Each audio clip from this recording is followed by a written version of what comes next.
C'est une bonne année pour les banques en général et notamment pour la société marseillaise de crédit qui est dans l'actualité parce qu'elle vient de changer de président du directoire. C'est Bruno Deschamps en provenance de la région Rhône-Alpes qui succède à Emmanuel Barthélémy. Ça s'est passé il y a quelques semaines. Alors la progression du produit net bancaire, c'est l'équivalent du chiffre d'affaires pour les banques, a été importante pour la société marseillaise de crédit l'année dernière, mais c'est surtout le résultat qui a bondi de 41%, plus de 70 millions d'euros de résultats pour cette banque qui compte 300 000 clients, une banque qui s'étend du golfe du Lion à la Côte d'Azur et qui a progressé dans tous les domaines, les clients plus 3%, les encours également, notamment sur les produits patrimoniaux et sur l'assurance vie. Le seul domaine où on a constaté une baisse, c'est sur les encours de crédit, un petit peu comme si les gens avaient tendance à un peu moins utiliser leur banque, qu'il s'agisse de particuliers ou d'entreprises pour des crédits.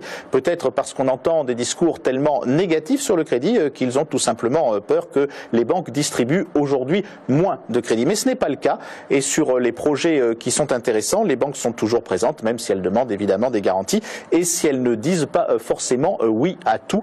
Concernant donc la société marseillaise de crédit, on rappelle que cette banque fait partie du groupe Crédit du Nord qui a plusieurs entités régionales et toutes les agences du Crédit du Nord sur le front méditerranéen.